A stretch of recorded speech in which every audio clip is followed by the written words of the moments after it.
Hey, welcome back to the Barrel Proof Baseball Podcast. Today got another whiskey guest. Got a lot of whiskey guests recorded during the course of baseball season. A little difficult to get the baseball folks in while they're in season. So, maybe this off season we'll pick up some more baseball interviews. But for now, we've been really hammering some whiskey folks, and so now these are they're all getting released. So today's is yet another one. I'm joined in today's episode by Murphy Quint. So Murphy is from Cedar Ridge Distillery out of Iowa.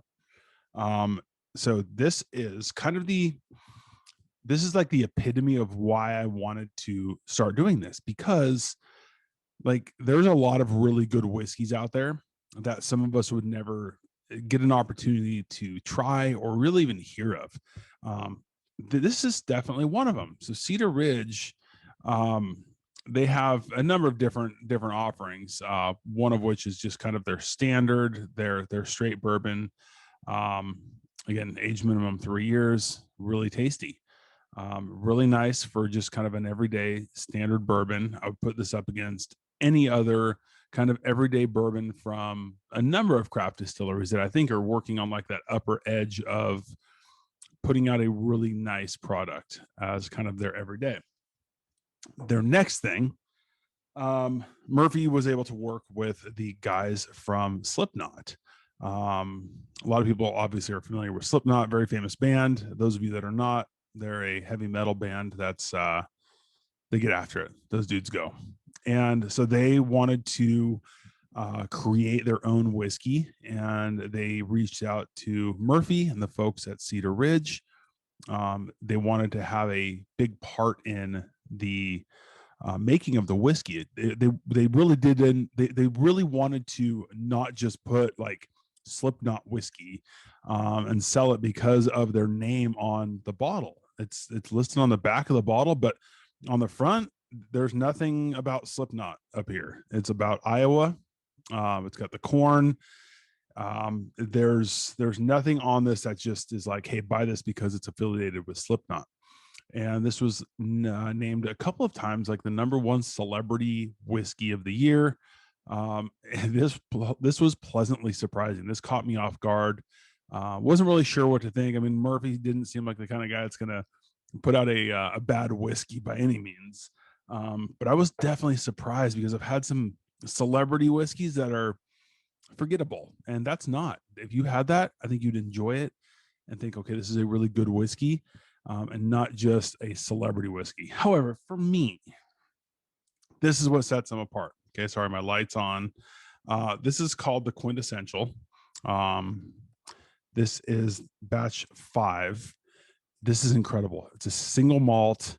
I tell Murphy in the episode that this to me looks like an Irish whiskey or a Scotch bottle, and to what Murphy had said was that's intentional. Um, I love this. This is the best single malt that I have gotten since I started my podcast. This is by far the best one that I've tried. I love this. I'm trying to not drink it because I don't want to run out of it, but I absolutely love this, and I'm going to be looking for batch 6. Amazing stuff. I think you're going to love it. Love this conversation with Murphy. He's super interesting, incredibly down to earth, very open with his information and knowledge. Again, this is the epitome of why I wanted to start doing a podcast, to have these interesting conversations with these interesting people who have knowledge about these companies, these brands that I know nothing about. And I believe he says that you can buy these online through a third party, depending on where you're at. So check out this episode with Murphy Quint. I think you're really going to enjoy it. I think it's going to really open up your eyes to the fact that as this like overwhelming theme is continuing to grow, as I do my podcast, of good whiskey, good bourbon coming from all over the country. This is another one coming out of Iowa, and it's not really a place that you think of as a bourbon mecca, because it's not Kentucky, it's not Tennessee, it's not in that emerging area of like Texas or Colorado. It's kind of coming out of a different place that you're not really expecting to come to create good whiskey. And like, I was completely wrong. This is incredible stuff. I stand by the fact that That is my favorite single malt that anybody has sent me. And I apologize to anybody else if you're offended. I don't truly care because this is incredible and I love this stuff. So give this a listen. Give Cedar Ridge's website a visit. Check them out on Instagram. Check out Murphy Quint on Instagram. See if you can get your hands on some of this because you're really going to enjoy it. You're really going to enjoy this episode as well. So take a listen. Support the Barrel Proof Baseball podcast. All right. Click below. We got some links: Amazon store, Patreon, Walk-Offs and Whiskey. These guys are rad. They're combining my two favorite things as usual. So check them out. Bottomless Coffee. Check them out if you like coffee, which I do. So Bottomless Coffee. Also Starward Whiskey. It was weird to like promote another one, but 20% off if you go to starward.com and use the code BPB. So check that out, and Manscaped as well. So get some links, check them out, help support some cool brands, help support Barrel Proof Baseball podcast, and enjoy this conversation with Murphy Quint. All right, cheers.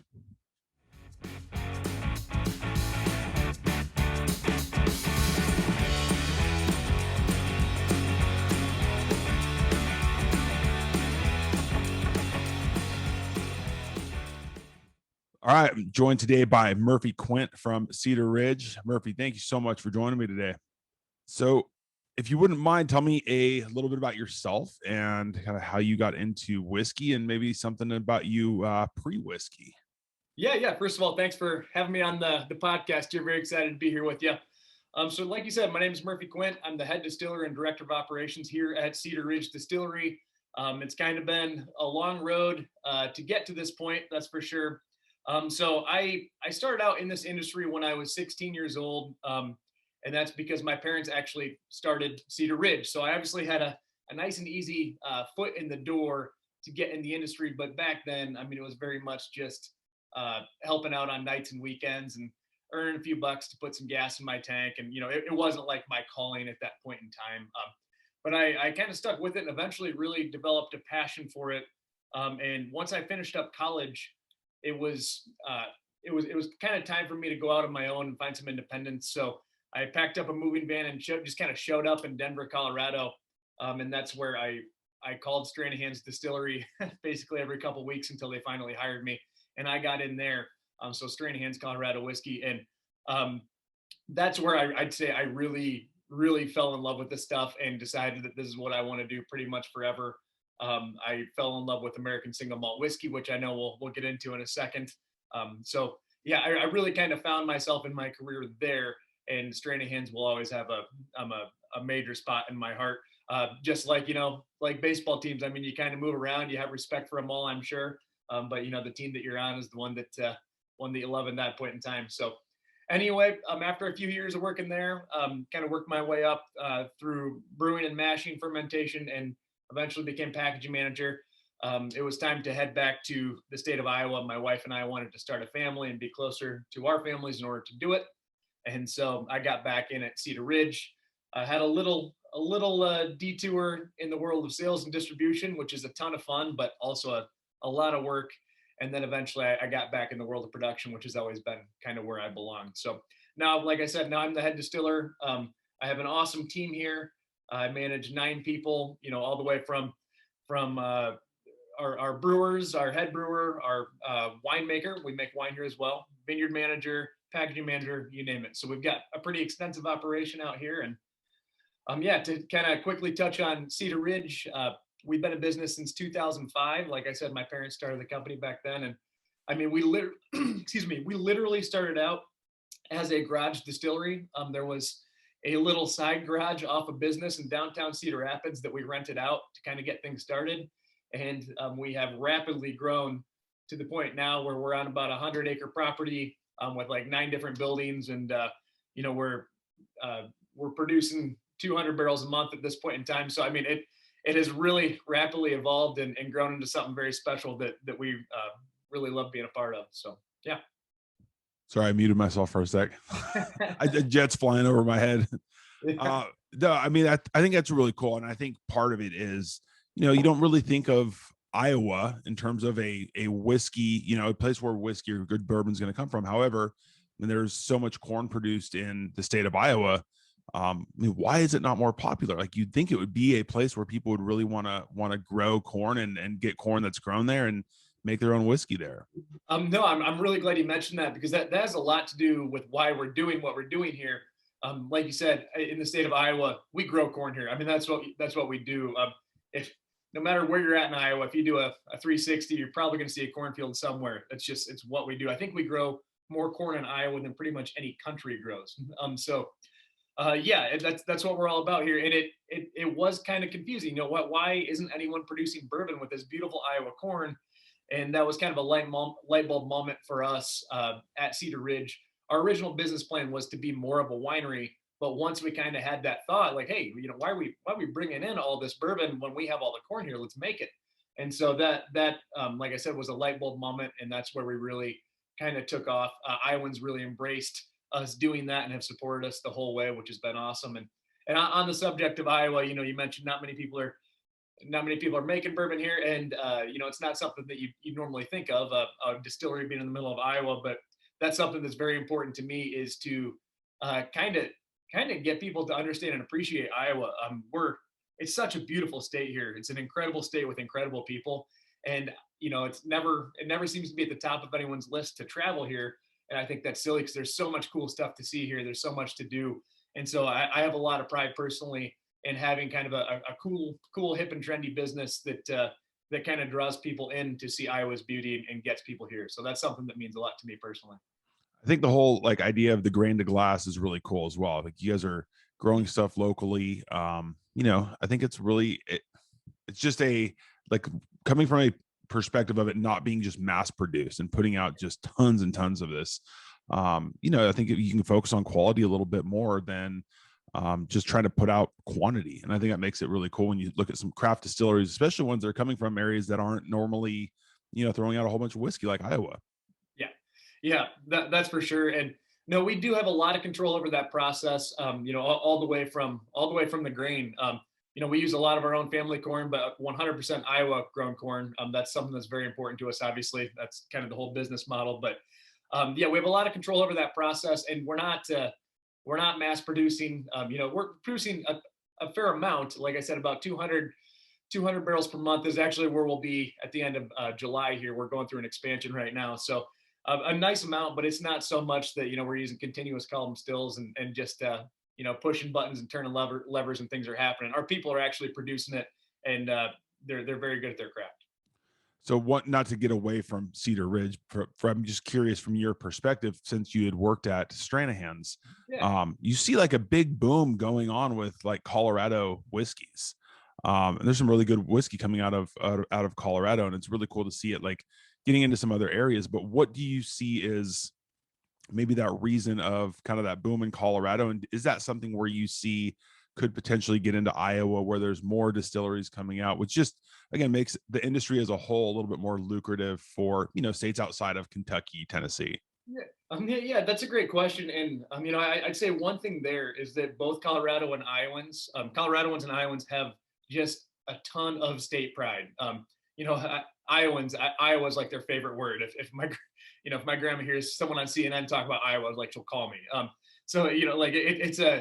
It's a big thing, and Colorado has that too. And it really opened my eyes being out there, working in the whiskey world in Colorado, and seeing that, for a special release whiskey, people would camp out in an alley 3 nights in advance, just have a spot online so they could buy one. And like, seeing that really opened my eyes. And meanwhile, my family's back here with Cedar Ridge, mainly focusing on wine and a little bit of this, a little bit of that. We hadn't really found ourselves yet.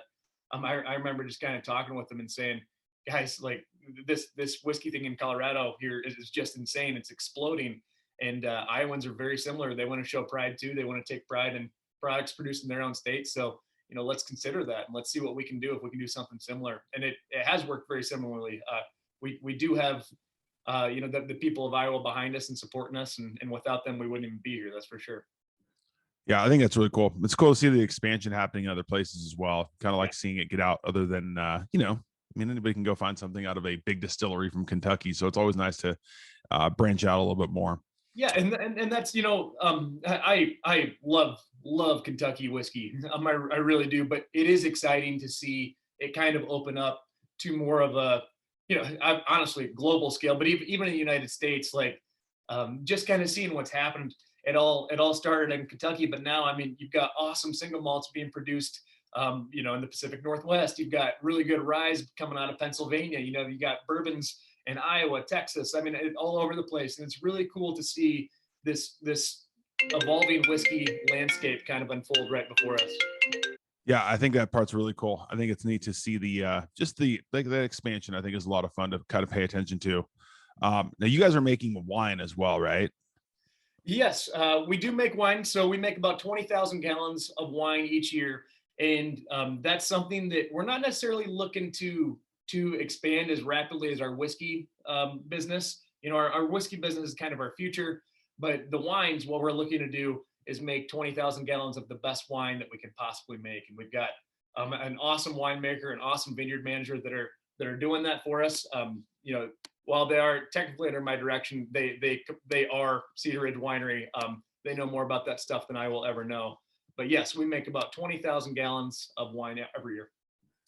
All right. So tell me a little bit about kind of the process of making the whiskey in Iowa. You guys got some weather out there that's a little unique, a little harsh, both I think hot and cold, but I'm sure also with that, I know you guys do a non-temperature controlled aging process. Tell me a little bit about that, as well as maybe some challenges coming out of Iowa and also some perks of being in Iowa. Yeah. So, man, where to start there? There's just a lot. I mean, like we already talked about, we've got the corn coming here, so you've got the nice base product to work with. Um, but so I mean, our process is our process, and it is important. There are some really good differentiators in it, going from the way that we mash to the way that we filter. However, in my opinion, where it really gets magical and it really gets kind of out there is the way that we age our product. And so, like you mentioned, we're doing non-climate controlled aging. So all of our stuff is being aged in what we call barrel sheds, basically big pole buildings that don't have any insulation. The temperature inside them is the same as the temperature outside of them. And so what we're looking to tap into there is the constant fluctuations in temperature that the state of Iowa sees. And anyone really from the Midwest is familiar with those. Let's even talk about like today. Today it'll probably hit upwards of 92, 93 degrees, and then tonight it'll drop down to 60 degrees. And so what we're seeing there in that swing is a lot of in and out movement inside that barrel. As it heats up, the whiskey inside heats up, the wood heats up, everything becomes more porous. So that whiskey is going to seep into the barrel wood. And then when things get colder at night, it starts to contract a little bit and the whiskey kind of gets pushed back out. So we get a lot of rapid in and out movement on a daily basis. And then in addition to that, you see a lot of seasonal stuff. Spring, summer, fall, and winter are all so incredibly different here. There's no consistency whatsoever. And each season kind of works its own magic on those barrels. I mean, when you've got the July heat, like I said, obviously that barrel wood's becoming more porous, but then you get into the winters and it's kind of a nice rest period where that whiskey, it's still interacting with that wood, but kind of different parts of it. It's not seeping in as far because it's not quite as porous. So anyway, the Iowa weather, the Iowa climate plays a big role in aging our product. And then lastly, one thing that we do is being here in Iowa where we've got land to work with, we build our barrel sheds, our barrel aging facilities, we build them wide instead of tall. And one reason that we do that, like I said, we've got land, so it kind of just makes sense. But another is because if you build them too tall, we no longer are embracing Mother Nature's impact on those barrels because it's going to be super hot up high because heat rises, and it'll be a different temperature down low. So we only rack our barrels 5 barrels high so that we don't, we kind of combat that essentially. We build them out wide instead of tall.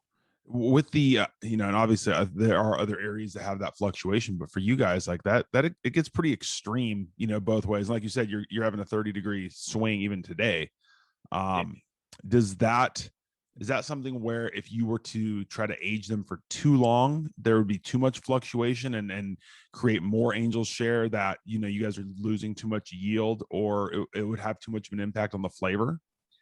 Yeah, that's a great question. And so I mean, we've aged some bourbons up to 7 years so far, and they were awesome. So right now I'm not too worried about that. I mean, if we get to 14, 15 years, who knows what's going to happen at that point.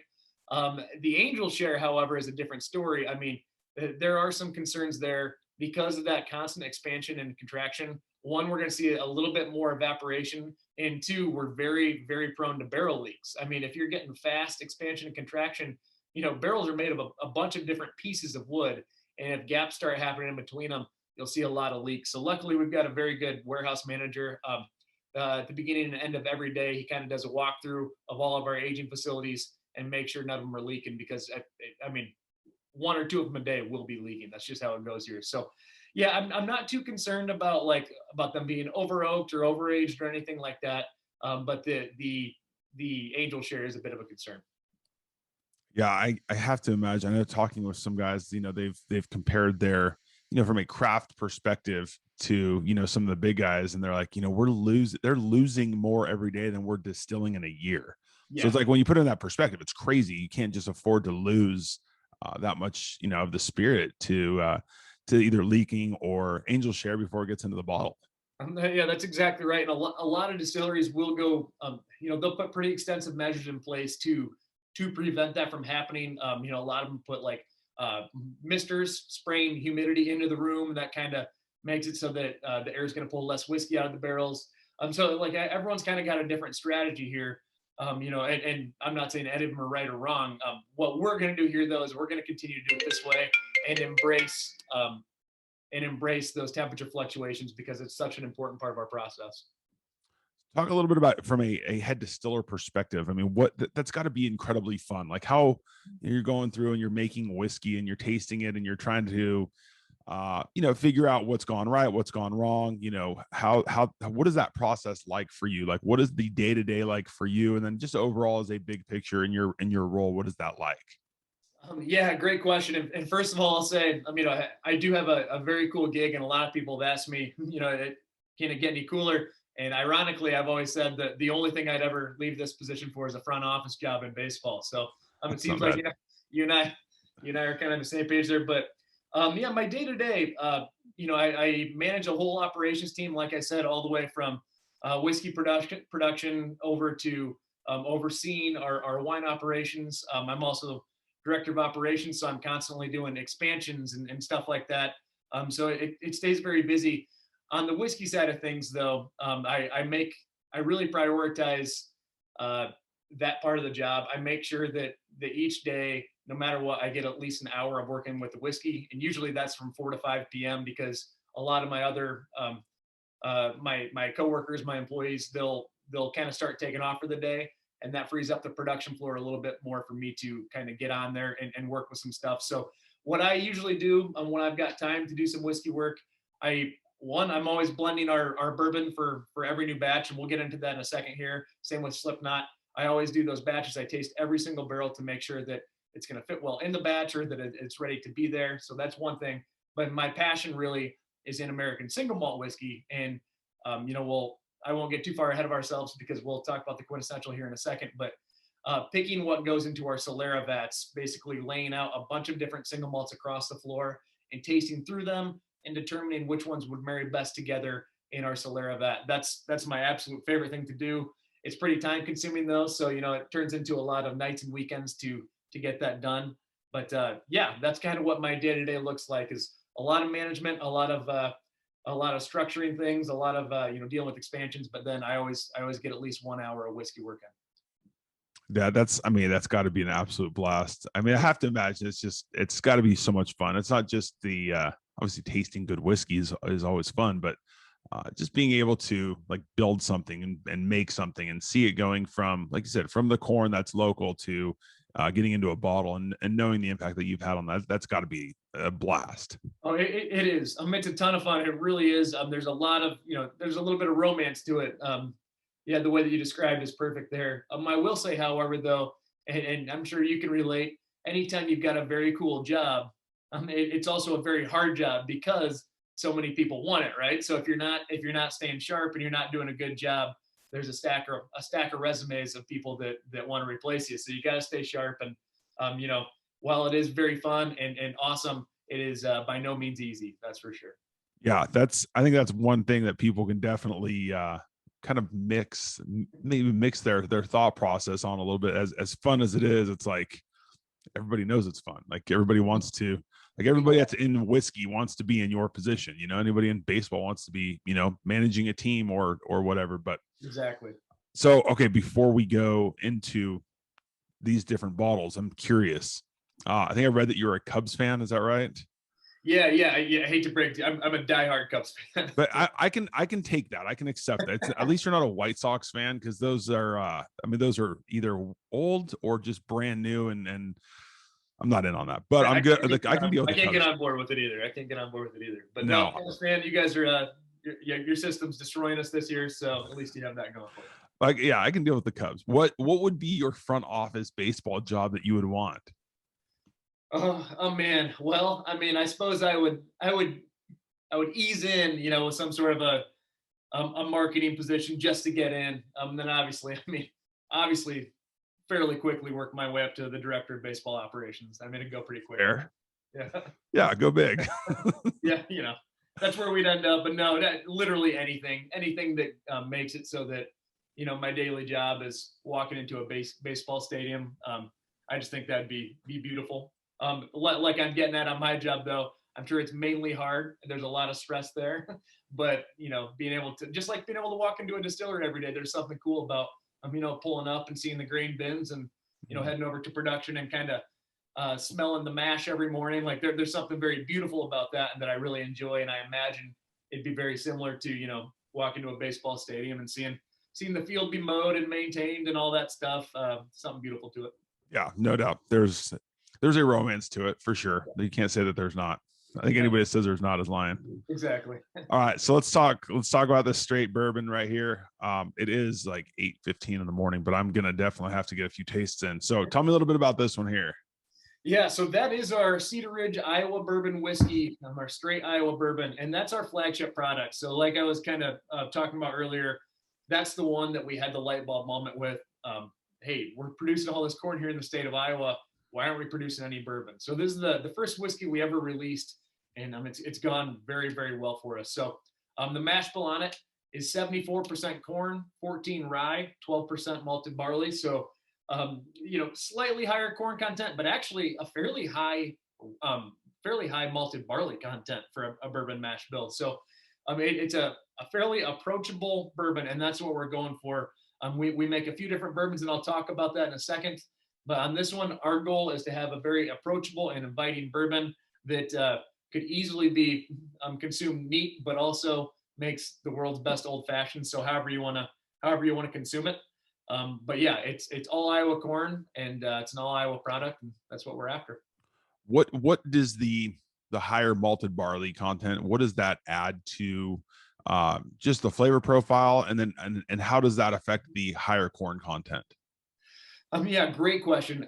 In my opinion, it contributes to that approachable flavor profile. It kind of softens it and rounds it out, so that it's not quite as sharp and edgy. I think a lot of bourbons that have a little bit higher rye content, a 74% corn mash bill isn't that uncommon. I mean, maybe it's slightly higher than normal, but a lot of people would go heavier on the rye than the malted barley, because malted barley is actually a very expensive grain to work with.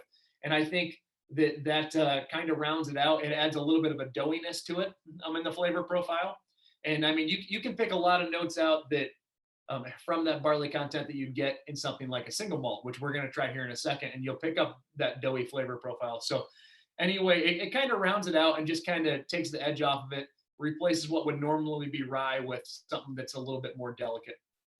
It just geographically, is rye, is that commonly grown like in the Midwest? I know that's like Pennsylvania, Maryland, but is that something that's used much in the Midwest? It's really not. And so, I mean, especially in Iowa, it's kind of been my dream to make it so that we could have corn, rye, and barley all from the state of Iowa. And I suppose we probably could pull that off one day, but here it is. It's either corn or soybeans. I mean, that's just what you grow.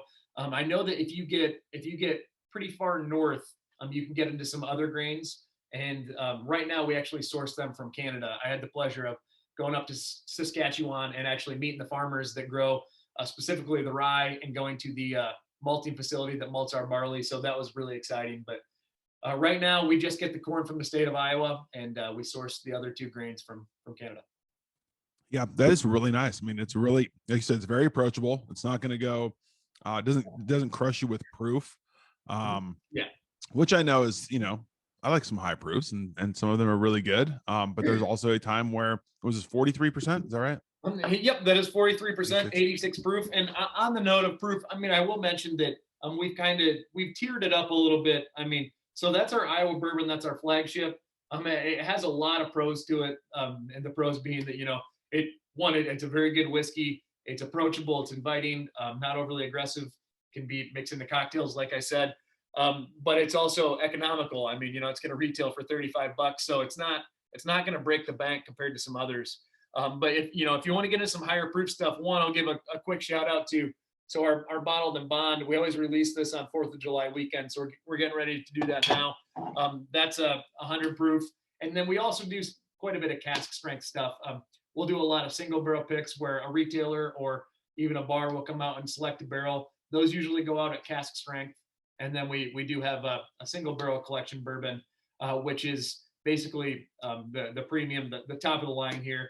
If I'm tasting through barrels and I find one that I really love, I'll set it aside for some extended aging, and we'll release that at true cask strength. So, I mean, we definitely dabble at different proofs, but this one, the Iowa bourbon that you just tried, that's meant to represent, our core bourbon and be that nice, approachable flavor profile that we're looking for. Yeah, that's really good. I agree. Totally approachable. I mean, you can definitely sip on that. What at the cask strength, what does that usually come out at? And I'm always curious because you hear big fluctuations in that, but what does that come out at? Great question, and you do hear major fluctuations in certain distilleries, and in certain regions, because sometimes more water is going to evaporate out of a barrel, and sometimes more alcohol is going to evaporate out of a barrel. So it's really really cool how that works out. But here in Iowa, at our distillery, everything's going in the barrel at 120, and it's coming out actually pretty close to that. I've seen anywhere from 119 to one. Well, we had a 123 recently, so ours is pretty consistent. It kind of maintains its proof, but I know in certain regions, you can go in at 120 and come out at 127, or go in at 120 and come out at 112. So I know that Scotland, Kentucky, Iowa, it's all going to be very different. Interesting. Yeah, I think it's the cask strength ones always interest me because you hear people that really love those high proofs, and never want to get into something like below 90. But I think there's definitely a place for that. That you have to be able to sit back and just enjoy it, and you don't have to always get crushed with proof. I'm 100%. I'm in complete agreement with you on that. And don't get me wrong, I really love cask strength stuff, and I have that's one of the major perks of my job is that I get to try whiskey straight out of a barrel, completely unmanipulated, and literally barrel flavor, barrel proof, you name it. And that's very cool. But I mean, also sitting down and enjoying something that's not so aggressive. One, you can have a little bit more of it without getting sloppy, which is always nice. And two, whiskey really, really changes as you modify the proof points. And I mean, I'm not talking just from like an 86 versus a 120 proof. I mean, even 100 versus 96, that 4 proof point difference, they'll drink like 2 different whiskeys. I mean, you might get something that's got a lot of like brown sugar notes, kind of like the burnt top of a creme brulee, or you'll dilute it by 4 proof points, and all of a sudden that turns into caramel, and it's like completely different. So it's really fun to experiment with different proofs. I'd always recommend that to people. Yeah, try it at cask strength, but also try it down closer to 86, maybe 100, and just kind of see how that whiskey takes shape at those different proofs. Yeah, I'm definitely with you on that one. Okay, so I want to get into the quintessential, and I got to tell you this: when I opened this up, right? Yeah. It was really weird because I got my light on, so you can't really see it, but it almost looked like a Scotch bottle for some reason. But then it's very different. I love this one. It's got like the red, white, and blue, the label on that. And then when I saw this one, I honestly thought at first like it might be like a Scotch or like looking like an Irish whiskey bottle. It's like, wow, that's really cool. And then you read through like the single malt. Talk a little bit about this one. I'm excited to try this one out. Yeah, and first let me touch on that because you actually made a really good point there, and it makes me happy because that's exactly what we're going for. So labeling is very important. I mean, on the Iowa bourbon that you just tried, I mean, it has the classic American style. I guess you can kind of see it right here. The big block letters that you could read from 50 feet away. I mean, and the reason that we do that here is because, you know, at a bar, if it's on a shelf and you're on the other side of the bar, you can still easily read what that label says. And that's nice for a consumer. However, scotches haven't traditionally been like that.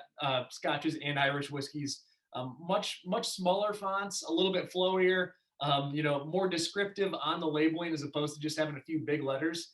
And so what we're trying to do there is we were trying to kind of create an American whiskey that's in Scottish clothes, essentially. And the reason we want to do that is because it's an American single malt whiskey, and that's a pretty new category, and consumers are still very confused by what that is.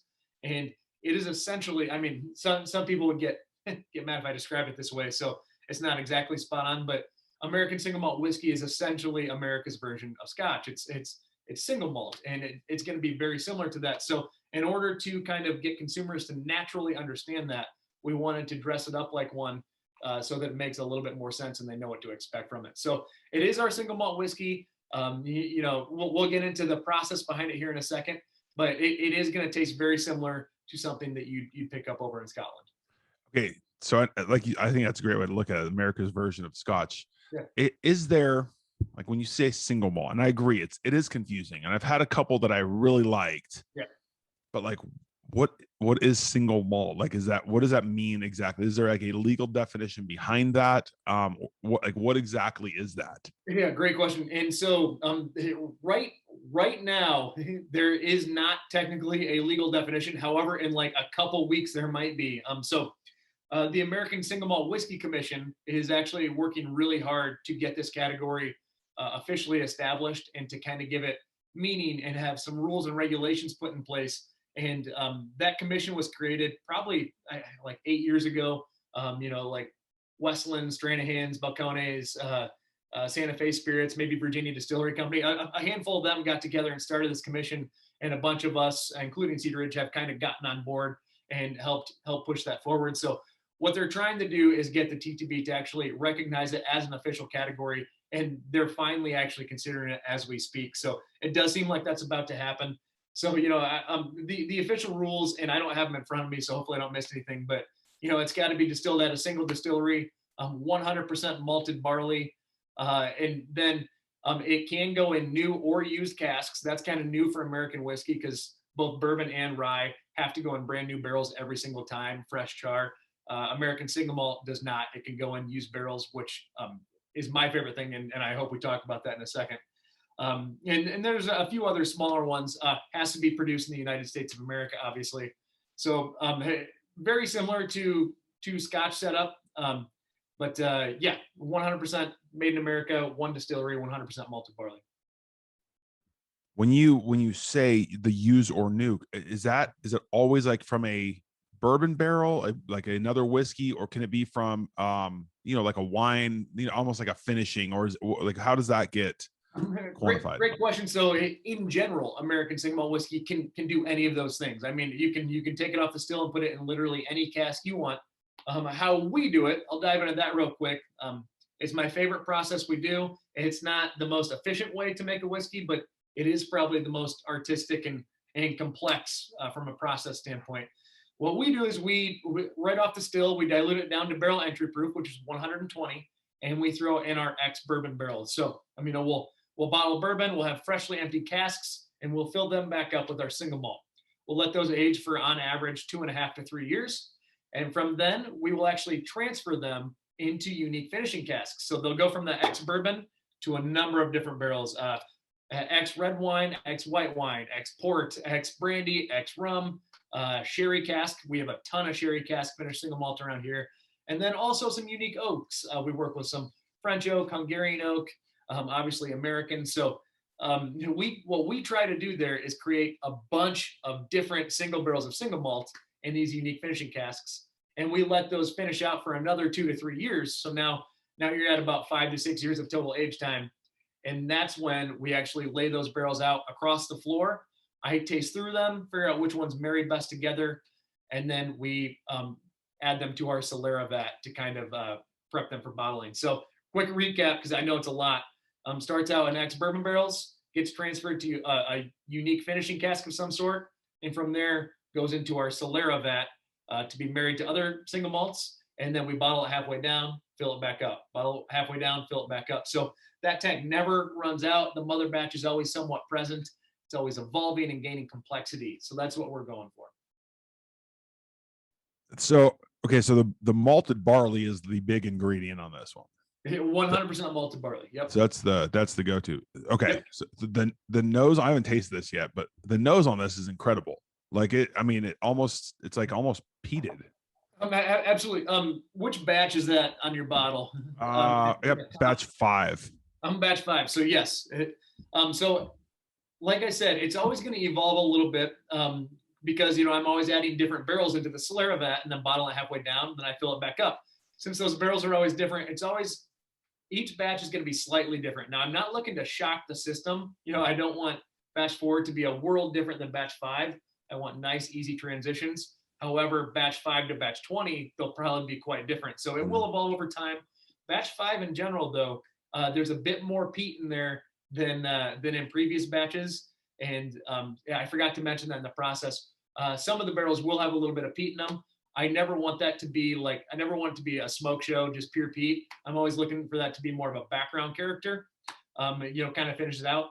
However, in batch 5, so my last name is Quint. Quint means 5. Batch 5, I wanted to make it as close to my palate as possible. And I like a little bit more peat, so I turned it up a notch. But you should get plenty of sherry influence as well, plenty of wine cask influence, and then it kind of finishes with that strong peat note.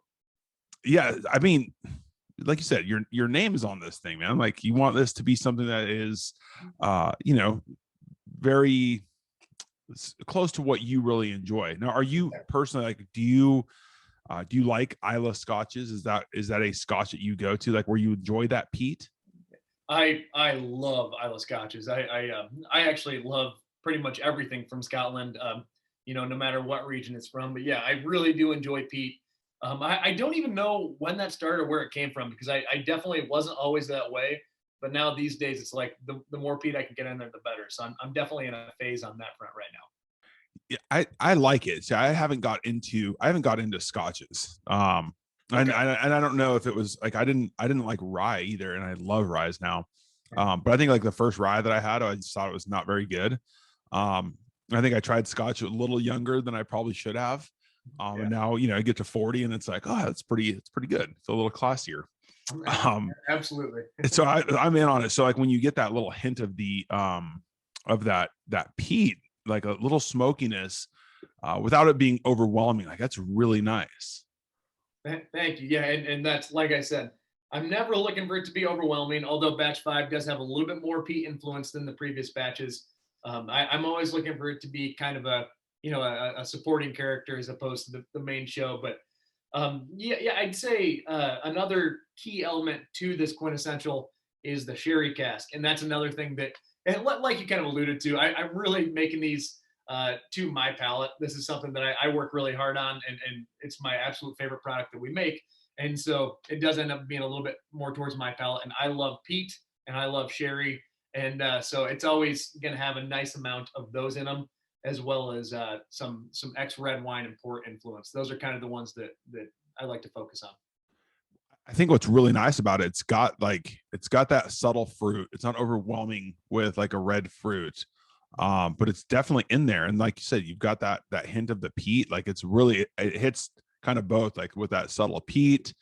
It's a little softer. It's not like that spice. You don't get like any kick from spice, and it's not overwhelming on proof, where I think you might potentially lose some of the flavor, like with the single malt and the fruit from whatever cask it's coming from. Like this is really good.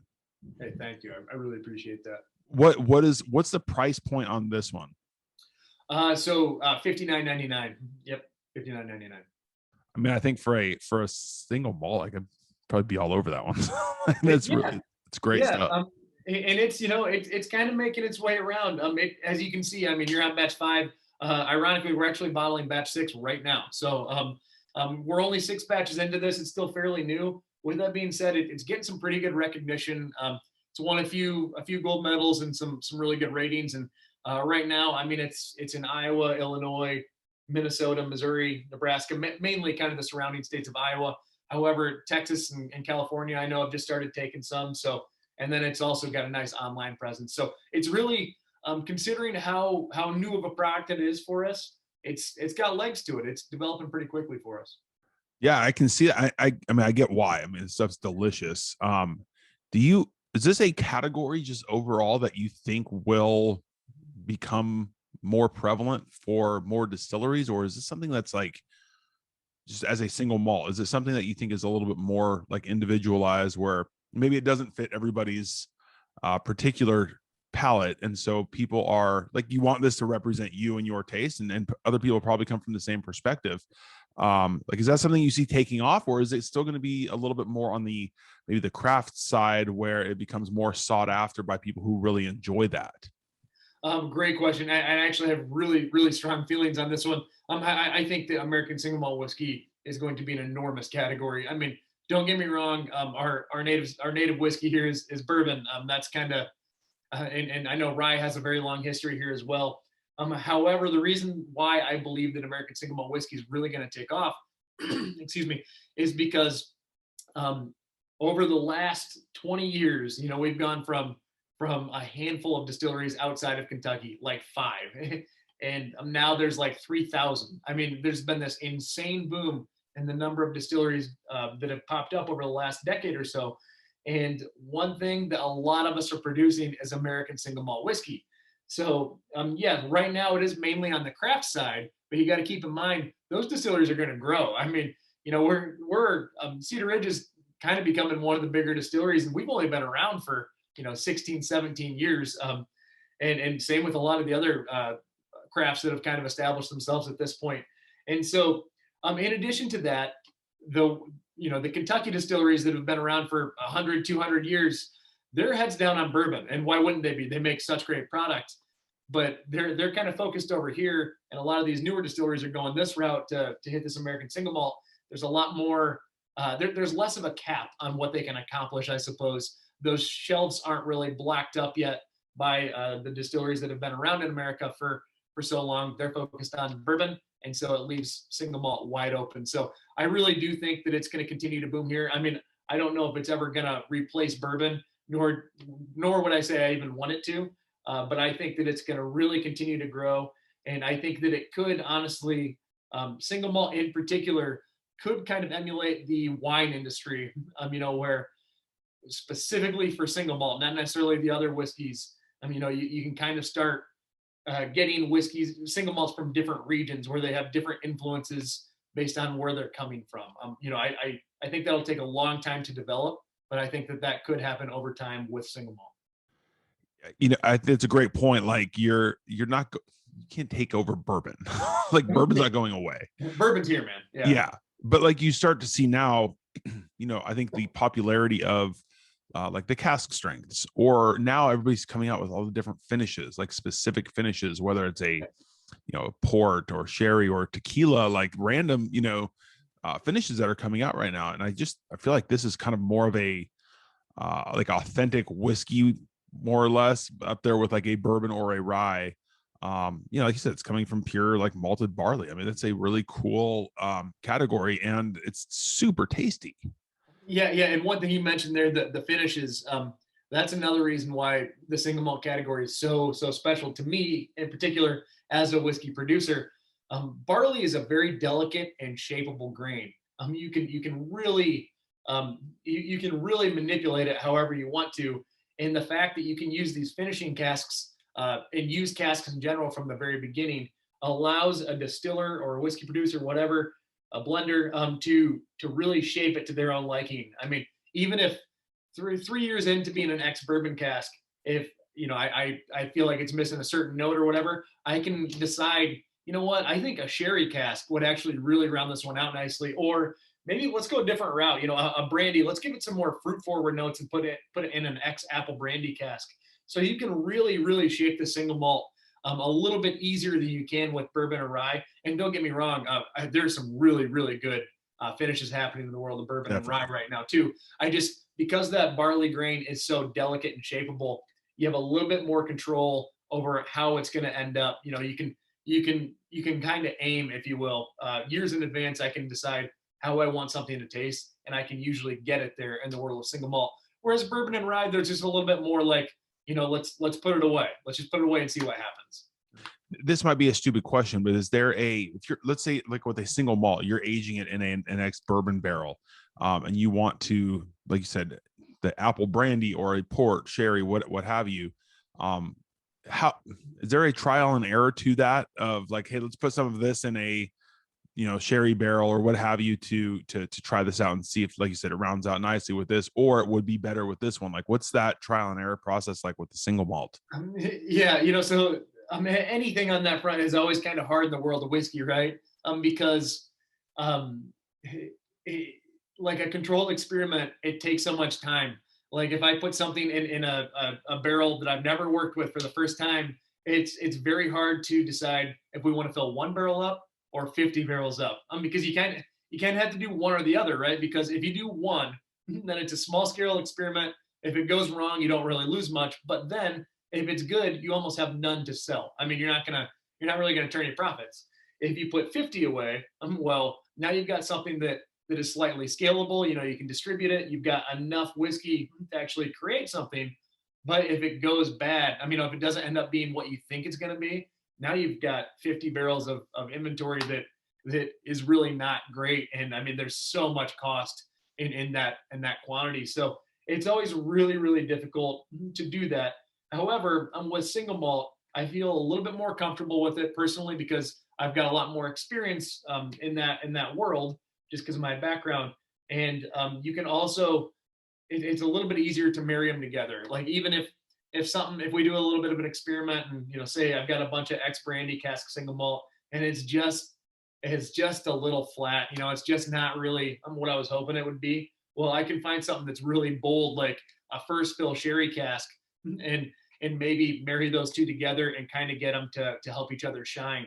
So usually in the world of single malt, I can fix that a little bit better, but it is always really hard to decide the scale of kind of a new project or a new experiment. Yeah, I bet that makes perfect sense. Like I could, if you have one barrel and you go, man, this is incredible. Like, well, we don't have anything to sell. That sucks. We did that with a port cask rye recently. And we had an extra rye sitting around, and as whiskey geeks, my team and I, we all love port cask rye, so we're like, screw it, throw a little rye in there and see what happens. And it ended up being like the best. Like one of the best barrels we've ever released. A whiskey group out here in Iowa actually bought it. Shout out to the Iowa Whiskey Chasers.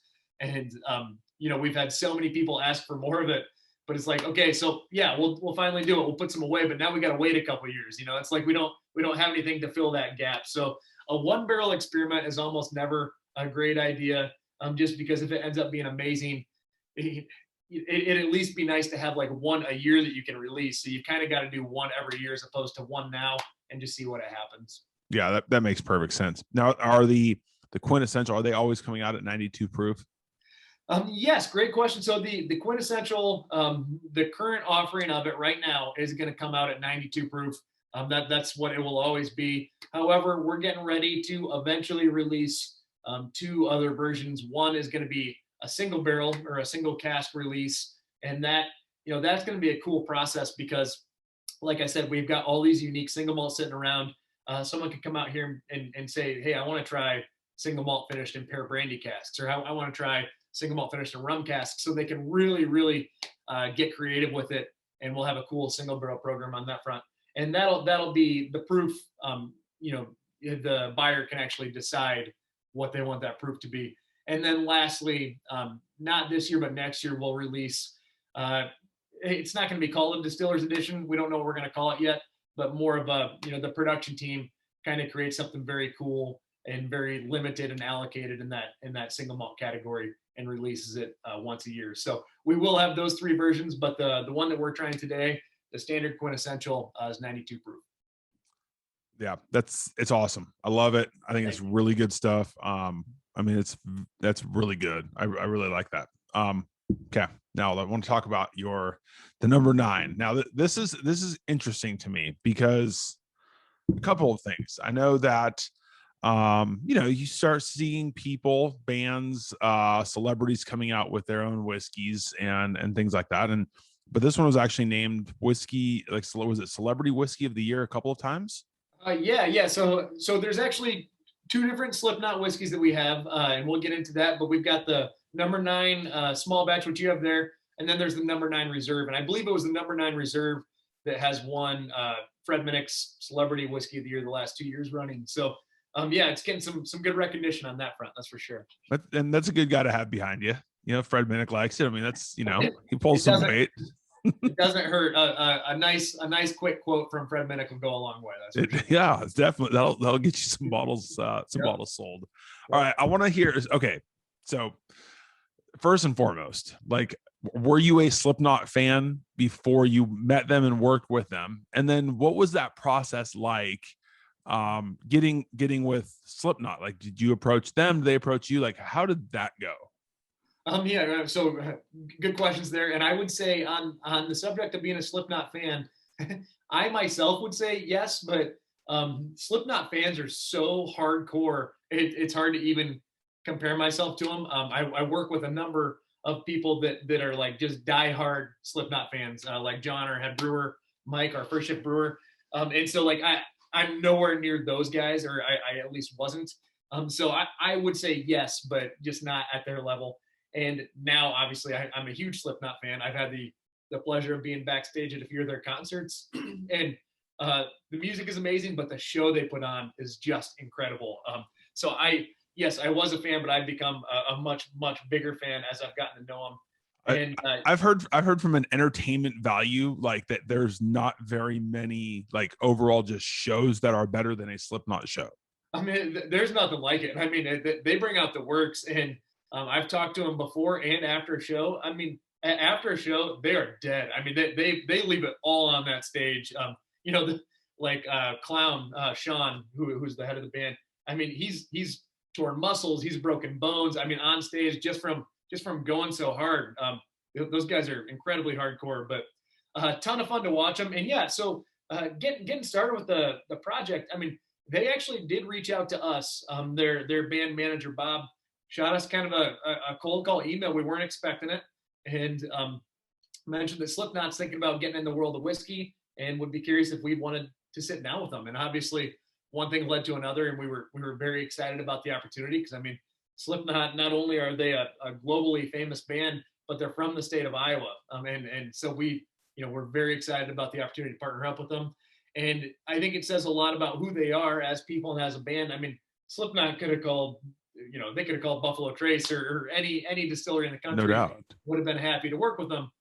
But they called us, and it's because they really appreciate working with Iowans. So we have that in common. They're incredible people. And like I said earlier, Clown, he's the one that spearheaded this project. He and I have worked together a ton on the blends that we use. He selected the proof, had a major hand in designing the package. So these guys are involved. It's not, this isn't something that they put their name on and hope to get checks for. I mean, they're here quite often. They've had a lot to do with the process, and it is very much their product. I always say that while I'm the one, deciding the blends and stuff like that, I'm Clown wrote the recipe, and I'm cooking to taste. I'm just making sure that it is meeting the recipe that Clown wrote. Okay, so what kind of mash bill are we working with? I see this one is the 90 proof. Yeah. I think the label is really cool. Like, yeah. I think that's, I mean, it's like, one thing I'll say is, I mean, it's very, like, what I love is you've got like just the straight black and yellow, like the corn in the middle. Like, that is a really cool looking label. I mean, that's going to catch anybody's eye on the shelf. I mean, it definitely, it's eye grabbing. And I mean, another cool thing about it is that from the label to the product, it is very different than anything classic Cedar Ridge. I mean, it's not a label that matches the other two that you have on the table there, and I really like that. That it kind of stands out and distinguishes itself. So getting into mash bill, this is a blend of bourbon and rye. That's one thing that made this really fun. It is 60% bourbon, 40% rye, but like I said, I'm kind of cooking to taste. So if I determine needs a little bit more caramel, I'll add a little bit more bourbon. If it needs a little bit more spice, I'll add a little bit more rye. But usually shooting for that 60-40 range. And that was selected by Clown himself. And where was I going with that here?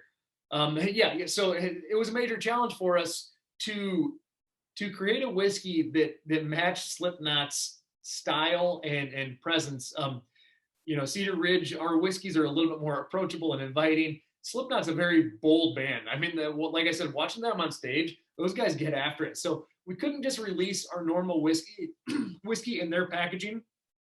We had to do something that was a little bit louder, and that's how we ended up deciding on a bourbon and rye blend, where a bourbon might get soft, that rye kind of pops in and gives it a little bit of bold and louder notes, and where that rye is normally a little bit too spicy, that sweet Iowa corn kind of pops in there and rounds it out. So it really does blend well together, the bourbon and the rye. And like you said, the one you're drinking right now, that's the 90 proof small batch offering, but there is also a 99 proof reserve. Well, okay, this the nose on this is very different, obviously, than the other two. Yeah. I mean, you definitely get that rye spice, which I think is great. What's cool too, and I like literally just looked over and like you've got 3 different bottles and they've got 3 very different shapes, even just physically to the bottle themselves. Where like the straight bourbon is, it's kind of like that like wide neck on the top. You've got we were talking about the Scotch looking bottle from the QuintEssential, and then this one's just kind of round and bold and I mean it looks very purposeful and it's pretty cool. I really like these. But the nose on this is outstanding. Like it's very like the spice is really cool, but it's not like overwhelming where you get kind of beat up by it. It's just got that really nice spice to it that I think people who like ryes are going to really enjoy. Yeah, thanks. And that's another thing we're going for. We want it to have a bold nose that is very full, but we don't want it to be sharp, and that's kind of a fine line to walk. You want it to be full of flavor and complex, but you don't want it to be, you don't want it to be sharp and overly aggressive. So it's definitely a tough rope to walk there. But we feel like we've done a pretty good job with it so far. And I'll make sure after this that we send you a bottle of the 99 proof reserve for you to try too. That's a fun one to have on your shelf. Yeah, I would try that one out. This is really good. That's I think so. When I first tried rye, just like straight rye, I didn't really care for it. And now I've started to like them a lot more. And I found that I really like high rye bourbons. Yes. I don't know if it's just, like I said, the sweetness from the corn is really nice, but just having that rye that kind of comes in and adds the spice to it. Not like I think people confuse like the spice for the proof sometimes. Yes. Like the spice and the flavor is very different than just having a higher proof. This is really nice because that, like, I feel like that corn kind of offsets the spice from the rye, where you get the spice, but it's not like overwhelming, and then you still get a really good sweetness on the end. Yeah, absolutely, and that's exactly what we're going for. We want both those different whiskeys to shine at the same time. We don't want it to taste like 2 different whiskeys in a bottle, and that can happen. It's like, all right, I'm getting a little bourbon on the initial palate, and man, it's just right at the end. That can happen. So you have to get a nice blend going. You have to get some nice balance going there, and then you end up with a very full, bold, and complex whiskey, but not sharp and off balance. No, that's outstanding. I like the spice from the rye, and then it finishes kind of sweet. Like it's a very unique finish at the very end. I mean, right after the rye spice. Yeah, I think it's in a very good way. It's really good. How challenging is that? I mean, and again, like I don't know if those guys are bourbon fans, whiskey fans, whatever. Like, how is it when they walk in and go, okay, this is what I'm looking for, what can you do? Like, how does that process start? Is it like, okay, taste this, do you like this? If you do, let's move on to adding some of this or blending that. Like, what is that process like? I mean, yeah, and that it's a complex process. I mean, when they come in, we make sure things are ready for them. I mean, they're busy guys, and we don't want to waste their time or anything like that. So it becomes a whole day or 2 days when they're here, and it's a ton of fun. But I mean, what we do is we pull a massive amount of barrel samples, and actually I have some here. In these little small bottles, and we'll do all sorts of different trials. We'll try them, alone. We'll try and blend it together. We'll get a lot of reverse osmosis water in there to dilute to different proofs. And yeah, like you kind of alluded to, I mean, it starts very simple. Like, do you like this or not? I mean, And if you do, we'll move forward with it and try some blends with that. If you don't, we'll start fresh with a different base. I mean, so it's always easy to kind of break it down into something binary. Do you like option 1 or option 2? If you like 2, we'll build off that, and we'll start blending that and diluting that down to proof. So it's pulling all those different samples and having them taste through them and just kind of working together. And I will say, I mean, Clown, who I work with most of the time on this, he's the kind of guy that if he doesn't know something today and you don't see him for a month, next time you see him, he'll almost be an expert in it. I mean, he's just so incredibly driven. And so, I mean, I've watched him really evolve, from someone who was interested in whiskey and enjoyed whiskey to someone who, like, now, when he's here, I mean, we'll have pretty in-depth conversations on it. And I mean, he'll know the technical terms and stuff like that. So it's been really cool to watch him evolve along with the product that he's made. And I think that's cool. Like, if someone's going to immerse themselves in what they're doing and not just like, hey, dude, we want you to make us a whiskey. I mean, that's so easy. Like it's really easy to say, hey, I like this kind of proof and a little bit of spice, but maybe add some wheat to it. Like, okay, I mean, that's easy to do, but to actually like immerse yourself in like what you're doing and learn about it, like that's really cool. And you have to kind of respect somebody that's authentic about wanting to do it right. I think that's really awesome.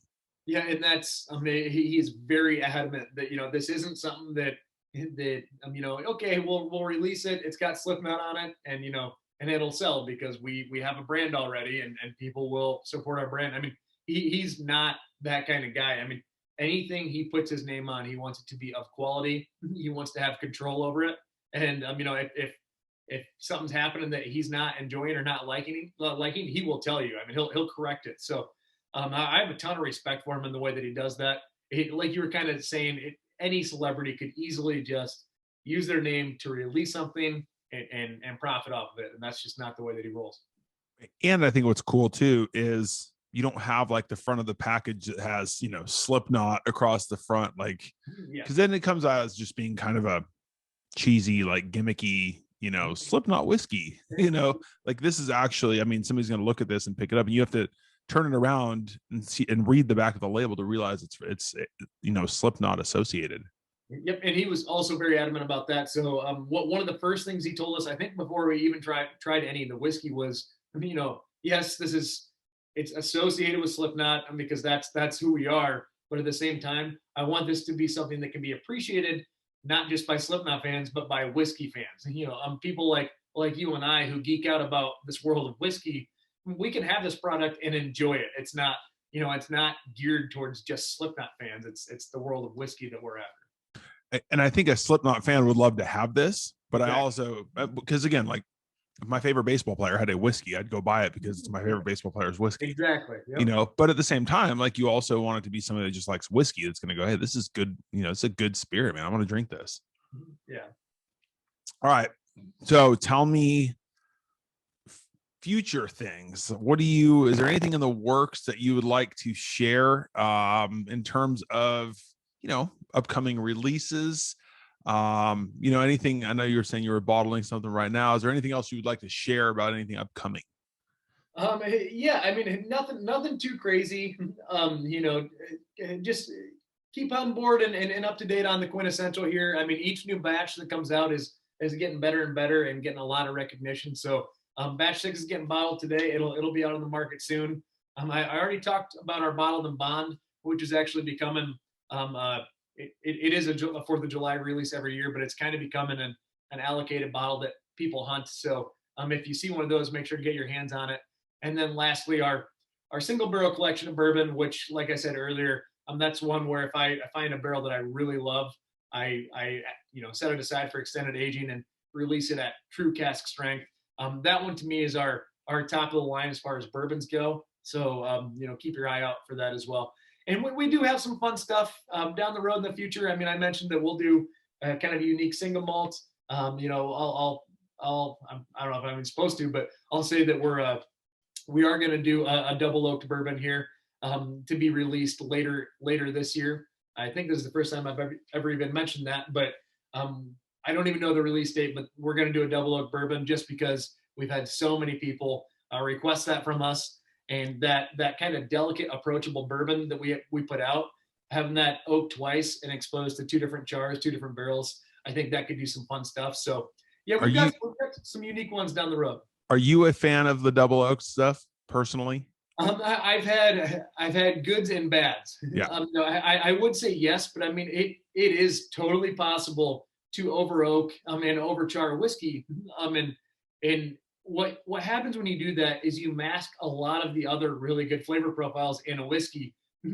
I like oak and I like char, but I also want to taste the caramels and the vanillas, and I want to taste what's in the middle and on the finish, as opposed to just barrel and char the whole way through. So I definitely think that you can do good ones, and I know there are good ones out there. But I wouldn't just say that if you throw something in two different barrels, it's going to end up good. You still have to understand the balance and how to blend. I think that's another one, like we said, the finishes and the cask strength. I think the double oaked ones, the toasted barrels, I think those are kind of getting out there. And it seems like everybody's coming out with one right now. And like I said, there's really good ones, and there's ones that I'm like, maybe should have just thrown it out the first time and put that in a bottle. Yep, that's the hard part. And I'm once again getting back to kind of the experiment thing. I mean, you want to keep up with trends, so you got to try to meet those trends, but you don't know if your whiskey's going to end up being good or bad. And it can create some problems down the road when you're kind of in uncharted territory like that.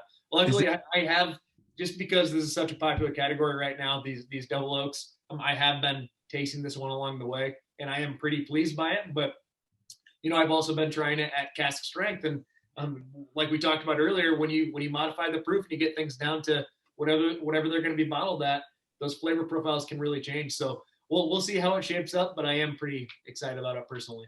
Is that something that you take like the straight bourbon whiskey and put that in double and put that into a new barrel, or is that a completely different, like, mash bill, completely different program that you have? I mean, you can do either, and I'm sure there are people that modify their mash bill to do it. What we wanted to try was very specific, and that is literally the bottle that you've tried, and in two fresh barrels. And like I said, the reason why I didn't want to change anything for it is because we already have that really approachable bourbon, and I wanted to see when aging something in two different barrels, I wanted to see where those notes kind of infiltrate our current bourbon, and if it's in the right areas, or if it ends up kind of, like I said, masking it. It seems to have gone quite well so far, but the finishing process isn't quite done yet, so we'll have to see how it shapes up.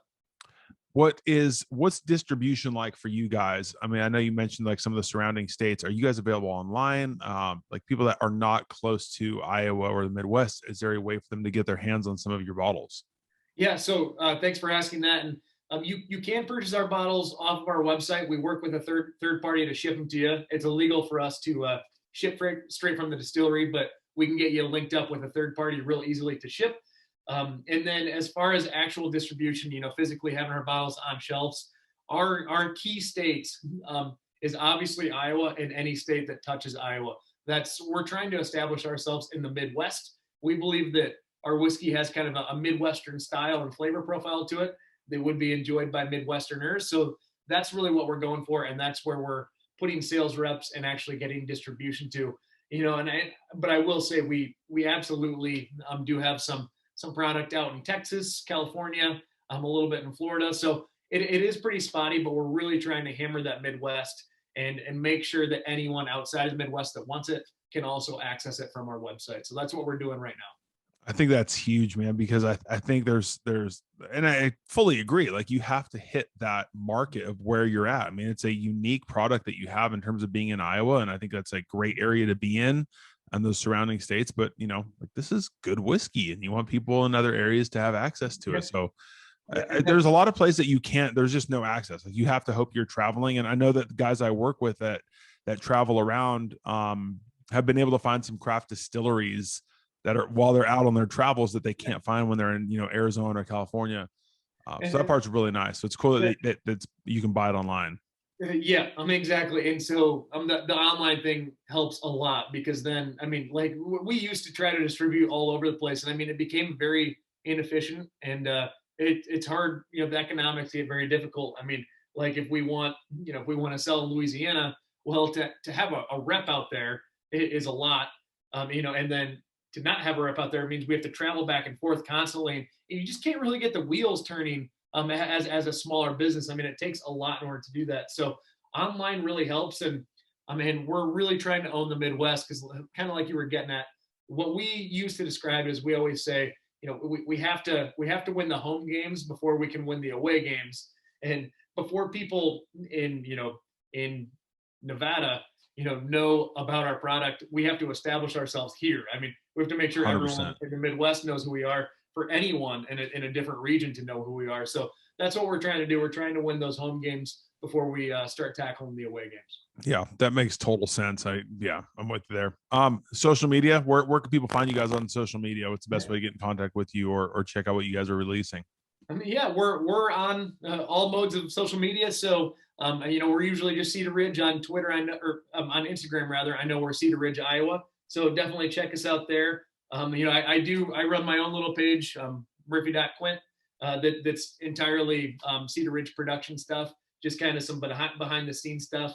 The reason I started doing that is, to kind of make a baseball analogy.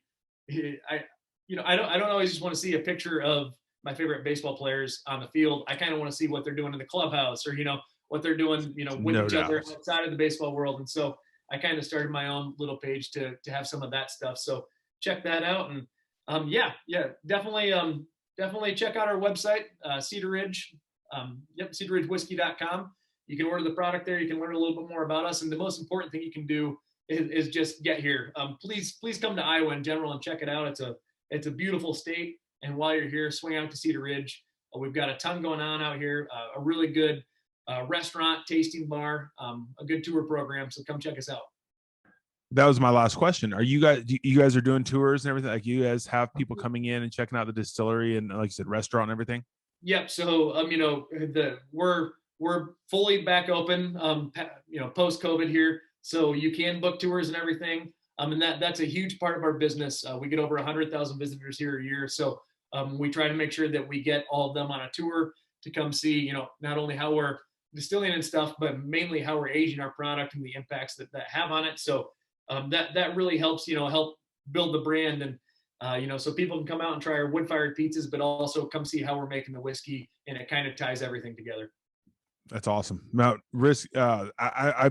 if I'm ever out in Iowa, I'm coming by because this is awesome. I appreciate it. This is great. I hope you do, man. We'll do a private tour. We'll pop open some barrels and we'll make a day of it. Let's go. Sounds great. Murphy, thanks so much for jumping on here with me today. And thanks for sending these bottles my way. I really appreciate it.